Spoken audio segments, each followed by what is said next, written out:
Partnership is a form of business organization where two or more people come together to do a business jointly.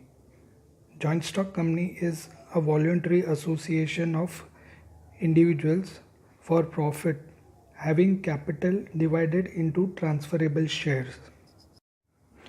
The minimum number of owners that a partnership firm can have is 2, and the maximum number of owners that a partnership can have is 10 in case of banking business and 20 in case of non-banking business.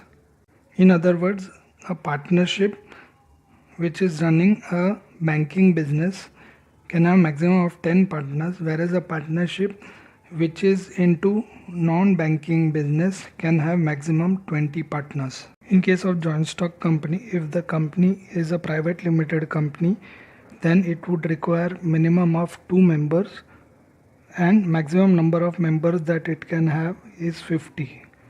If a joint stock company is a public limited company, then it would require minimum 7 members. There is no upper limit on maximum number of members that a public limited company can have. The formation of partnership firm is quite easy and less costly. You require only a partnership deed. The registration of partnership deed is not mandatory except in the state of Maharashtra. Formation of joint stock company is little bit complicated.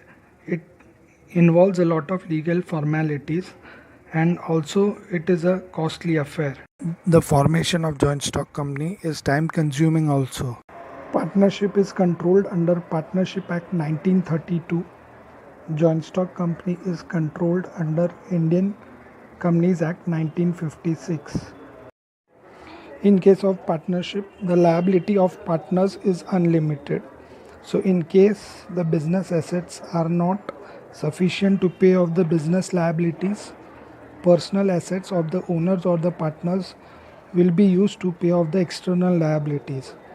In case of joint stock company, the liability of every shareholder is limited. In case of joint stock company, the shareholders or the owners are liable only to the extent of unpaid capital.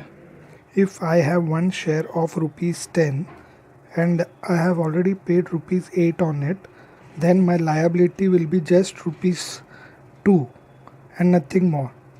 In case of partnership, the business does not have any separate legal identity, whereas in case of joint stock company, the business has separate legal identity. So in case of joint stock company, the business and the owners are separate in eyes of law.